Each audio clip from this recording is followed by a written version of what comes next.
ಭೂಮಿ ತಾಯಿ ಸದಾ ಹಚ್ಚಹಸಿರಾಗಿರಲಿ.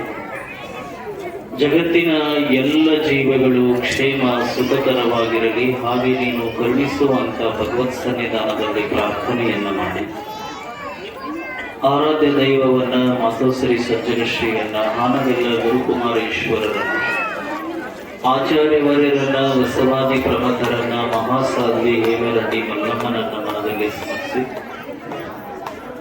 ಎನ್ನ ಗುರುವರ್ಯರಾದ ಪರಮ ಪೂಜ್ಯ ತಪೋನಿಧಿ ಶರಸ್ಥಲ ಬ್ರಹ್ಮ ಮಹಾಂತಲಿಂಗ ಶಿವಾಚಾರ್ಯ ಮಹಾಸ್ವಾಮೀಜಿಗಳವರ ದಿವ್ಯ ಅಡಿದವರುಗಳಿಗೆ ದೀರ್ಘ ಪ್ರಣಾಮಗಳನ್ನು ಸಮರ್ಪಿಸುತ್ತ ಮಹಾಸಾಧ್ವಿ ಹೇಮರೆಡ್ಡಿ ಮಲ್ಲಮ್ಮನ ಮೂರ್ತಿಯ ಅನಾವರಣ ದೇಗುಲದ ಉದ್ಘಾಟನಾ ಸಮಾರಂಭದ ಸಮಾರೋಪ ಸಭೆಯಲ್ಲಿ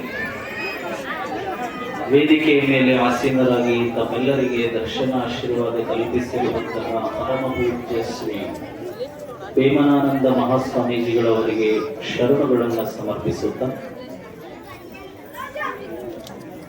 ವೇದಿಕೆ ಮೇಲೆ ಮುಖ್ಯ ಅತಿಥಿಗಳಾಗಿ ಆಗಮಿಸಿರುವಂತಹ ಮಾಜಿ ಶಾಸಕರು ಹಿರಿಯ ಪೂಜ್ಯರ ಮೇಲೆ ಅಪಾರ ಪ್ರೀತಿ ಭಕ್ತಿ ವಿಶ್ವಾಸವನ್ನ ಇಟ್ಟುಕೊಂಡಿರುವಂತಹ ಸನ್ಮಾನ್ಯ ಶ್ರೀ ದೊಡ್ಡಗೌಡಜಿ ಪಾಟೀಲ್ ಅವರಲ್ಲಿ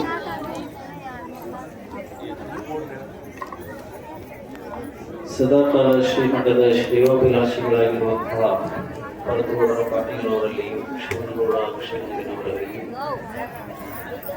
ಕೋಡಿಹಾಳ ಗ್ರಾಮದ ಸಮಸ್ತ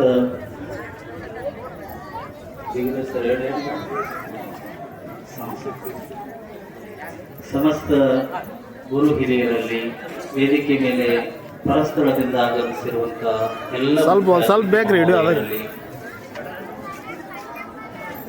ಬಹಳಷ್ಟು ಊರುಗಳಿಂದ ಮಲ್ಲಮ್ಮನ ದರ್ಶನಕ್ಕಾಗಿ ಆಗಮಿಸಿರುವಂತಹ ಸಮಸ್ತ ಸದ್ಭಕ್ತ ಬಳಗವೇ ಕುಂಭೋತ್ಸವದಲ್ಲಿ ಪಾಲ್ಗೊಂಡು ತಾಯಿಯ ಭಾವಚಿತ್ರದ ಮೆರವಣಿಗೆಯಲ್ಲಿ ತಮ್ಮನ್ನು ತಾವು ತೊಡಗಿಸಿಕೊಂಡಿದ್ದಂತಹ ಸಮಸ್ತ ತಾಯಂದಿರೇ, ಪ್ರವಚನವನ್ನು ಆಲಿಸಲು ಆಗಮಿಸಿರುವಂತಹ ತಮ್ಮೆಲ್ಲರಿಗೂ ಕೂಡ ಭಗವಂತನ ಶುಭಾಶೀರ್ವಾದಗಳು 100 ಕಾಲ ಇರಲಿ ಅಂತ ಹಾರೈಸಿ, ಕಳೆದ 3 ದಿನಗಳಿಂದ ನಮ್ಮೊಡನೆ ಸಂಗೀತ ಸೇವೆಯನ್ನು ನೀಡಿರುವಂತಹ ಶ್ರೀ ಮನೋಹರ ಹಿರೇಮಠರವರಲ್ಲಿಯೂ ತಬಲಾವಾದಕರಾಗಿರುವಂತಹ ಶೇಖರ್ ರಘುಕವಿ ಅವರಲ್ಲಿಯೂ ಕಾರ್ಯಕ್ರಮವನ್ನ ಸುದ್ದಿ ವಿಸ್ತಾರ ಮಾಡಲು ಬಂದಿರುವಂತಹ ಎಲ್ಲ ಪತ್ರಕರ್ತ ಮಿತ್ರರಲ್ಲಿ, ಛಾಯಾಗ್ರಾಹಕ ಮಿತ್ರರಲ್ಲಿ, ಈ ಸೇವೆಗೆ ತಮ್ಮ ತನುವನ ಧನವನ್ನ ಸಮರ್ಪಿಸಿಕೊಂಡಿರುವಂತಹ ಸಮಸ್ತ ಮನೆಗಳಿಗೆ, ಸಮಸ್ತ ಮನಗಳಿಗೆ ಭಗವಂತನ ಆಶೀರ್ವಾದ 100 ಕಾಲ ಇರಲಿ ಅಂತ ಹಾರೈಸಿ,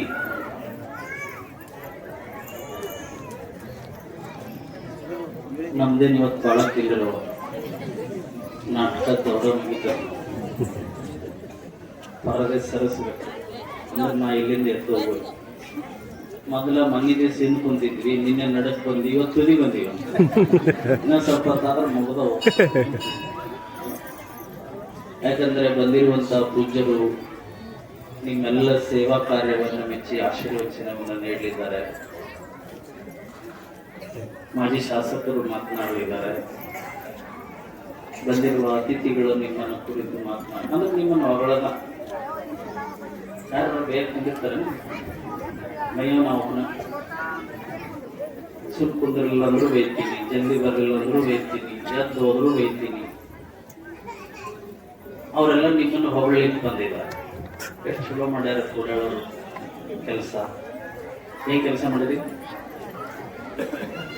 ಏನ್ ಕೆಲಸ ಮಾಡಿದ್ರಿ? 3 ದಿವಸ ಕೂತ್ಕೊಳ್ತೀವಿ ಇಲ್ಲ. ಮಹಾಸಾಧ್ವಿ ಮಲ್ಲಮ್ಮನನ್ನ ಎಲ್ಲೋ ಹೋಗಿ ದರ್ಶನ ಮಾಡೋದಕ್ಕಿಂತ ಊರಿನ ಪ್ರತಿಯೊಬ್ಬರೂ ಕೂಡ ಮಹಾಸಾಧ್ವಿಯನ್ನ ಕಣ್ತುಂಬಿಕೊಳ್ಳಲಿ ಅಂತ ಸಾಕ್ಷಾತ್ ಮಲ್ಲಮ್ಮನನ್ನೇ ಕೋಡಿಹಾಳದೊಳಗೆ ವಾಸಸ್ಥಾನವಾಗಿ ನಿರ್ಮಾಣ ಮಾಡಿರುವಂತಹ ದೇಗುಲದ ಕರ್ತೃಗಳು ಕೋಡಿಹಾಳದ ಸಮಸ್ತ ಜನರು. ಕಳೆದ 2 ದಿನಗಳಿಂದ ಬಹಳಷ್ಟು ಧಾರ್ಮಿಕ ಕಾರ್ಯಕ್ರಮಗಳು, ಪೂಜಾ ಕೈಂಕರ್ಯಗಳು, ಮೆರವಣಿಗೆ. ನಾವು ಮೊನ್ನೆ ಮೆರವಣಿಗೆ ಮಾಡಿದ್ರಿ, ಮತ್ತೆ ಇವತ್ತು ಮೆರವಣಿಗೆ ಇದ್ದಿದ್ದಿಲ್ಲ ಅಂದ್ರೆ 10ವರೆಗೆ ಚಾಲು ಆಗ್ತಿತ್ತು. ಮೆರವಣಿಗೆ ಇದ್ದಿದ್ದಕ್ಕೆ 12ವರೆಗೆ. ಹೀಗೆ ಭಕ್ತಿಯ ಪರಾಕಾಷ್ಠೆಯನ್ನ ತಾವುಗಳೆಲ್ಲ ಮೆರೆದಿದ್ದರ ಪರಿಣಾಮವಾಗಿ ಬಹಳಷ್ಟು ಊರುಗಳಿಂದ ಬಂದಿರುವಂಥವರು ಖುಷಿಯಾಗಿ ಬೆಂಚಪ್ಪರಿಸ್ತಾರೆ. ನೋಡ್ರಿ, ಒಳ್ಳೆ ಕೆಲಸ ಮಾಡಿದ್ರೆ ಬೆಂಚಪ್ಪರಿಸಿದ್ರೆ ಮಾತ್ರ ಖುಷಿ ಆಗ್ತದೆ. ಅಂದ್ರೆ ಇಷ್ಟು ದಿವಸ ಏನು ಕೆಲಸ ಮಾಡಿ ಮಾಡಿ ಮಾಡಿ ಹೊರಗೆ ಹೋಗಿರ್ತೀವಿ, ಮತ್ತೆ ಬೆಂಚಪ್ಪರಿಸಿ ಮತ್ತೆ ಎದಿಸಿ ಅಡ್ಡಾಡ್ಬೋದು. ದಿನಗಳು ಯಾವಾಗ ತರ ಪೂಜೆ ಆಯಿತು, ಯಾವಾಗ ಕಟ್ಟಡ ಆಯಿತು, ಯಾವಾಗ ಮೂರ್ತಿ ಹಾಕಿದ್ವು, ಯಾವಾಗ ಬಂತು, ಇವತ್ತಿಗೆ ಮಹಾಮಂಗಲ ಸಂಪನ್ನಗೊಳ್ತು. ಮುಗಿತಿದ್ರು ಇವತ್ತಿನ ಬಂದಿಗಿದ್ರಿ ಗುಡಿ ಕಡೆ ಮಾತನಾಡಿ. ಇವತ್ತಿಂದ ಚಾಲು ಆಯ್ತವ, ಮುಗಿಲಿ.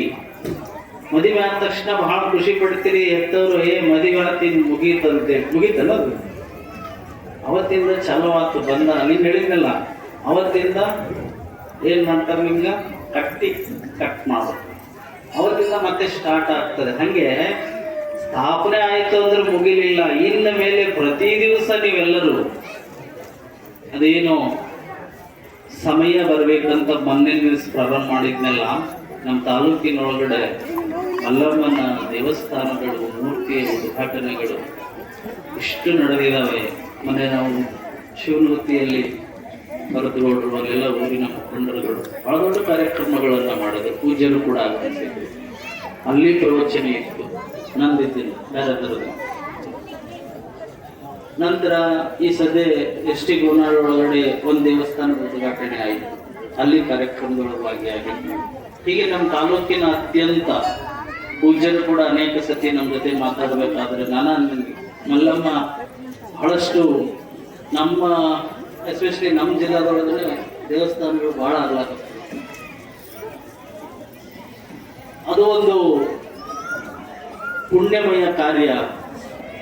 ಮಲ್ಲಮ್ಮನ ಶುಭ ಆಶೀರ್ವಾದದ ಜೊತೆಗೆ ಮಲ್ಲಿಕಾರ್ಜುನ ಬಲವಾಗಿ ನಿಲ್ತಾನೆ ಅನ್ನುವಂತಹ ಮನದ ನಂಬಿಕೆ ಏನಿದೆ, ಅದು ಇಷ್ಟೆಲ್ಲ ಊರುಗಳಲ್ಲಿ ಮಲ್ಲಮ್ಮನ ದೇವಸ್ಥಾನಗಳ ನಿರ್ಮಾಣ ಕಾರ್ಯಕ್ಕೆ ಕಾರಣೀಭೂತ ಆಗಿದೆ. ನಾನು ಹೇಳಿದ್ದೆ, ಯಾಕೆ ಮಲ್ಲಮ್ಮನ ಮೂರ್ತಿ ಮಾಡಲಾದ್ರಿ, ಯಾಕೆ ಮಾಡಿದ್ರು, ನಮ್ದು ಯಾಕೆ ಮಾಡಂಗಿಲ್ಲ? ನಿಮ್ದು ಮಾಡ್ಬೋದಲ್ಲ, ಬೇಕಾದ್ರೆ ಊರಿಗೆ ಸಾವುಕಾರ ಇದ್ದೀರಿ, 100 ಎಕರೆ ನೀರಾವರಿ ಅದ, ಮನೆ ಮುಂದೆ 50 ಲಕ್ಷ ರೂಪಾಯಿ ಕಾರ್ ಅದ, ಯಾವುದಕ್ಕೂ ಕೊರತೆ ಇಲ್ಲ. ಹೋದ್ಮೇಲೆ ಯಾರಾದ್ರೂ ಮೂರ್ತಿ ಮಾಡ್ಯಾರೇನ್ರಿ? ಅವತ್ತೊಂದು ದಿವ್ಸ ಫೋಟೋ ಹುಡುಕಾಡೋದ ಕಠಿಣ ಇರ್ತಾವ. ಅವತ್ತೊಂದು ಚಂದ ಫೋಟೋ ಮಾಡಿ ಮೇಲೆ 5ನೇ ದಿವ್ಸಕ್ಕೆ ಇಟ್ಟು ಬಾಳೆಹಣ್ಣು ಹಾಕಿ ಹೂವಿನಾರ ಹಾಕಿ ಏನೇನೋ ಮಾಡಿ ಮರದಿವ್ಸ ಮುಳಿಗೆ ಹಾಕಿರ್ತಾರ ಅದು ಫೋಟೋ. ಮತ್ತೆ ಅದು ಕಾಡ್ ನಡೆಯುತ್ತೇವೆ. ಮತ್ ನಮ್ಮಂತವ್ರಿಗೆ ಕೇಳ್ತಾರ, ಮೊದಲು ಸತ್ತಿರೋ ಹಿರಿಯರು ಈಗ ಮನೆ ಸತ್ನಲ್ಲ ಅದನ್ನ ಕೂಡಿಸಿ ಮಾಡಕ್ ಬರ್ತಿಲ್ರಿ. ಒಂದು ದಿವಸ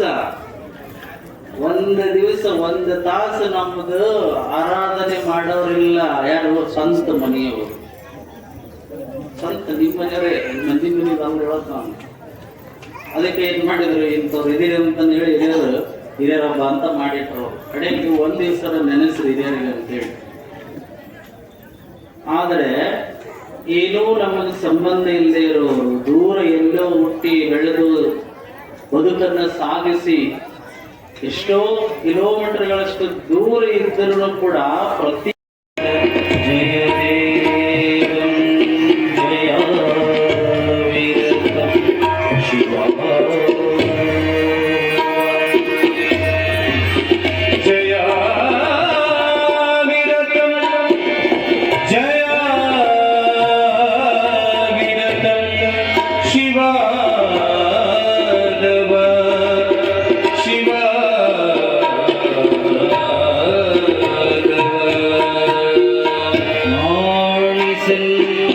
ಗುರು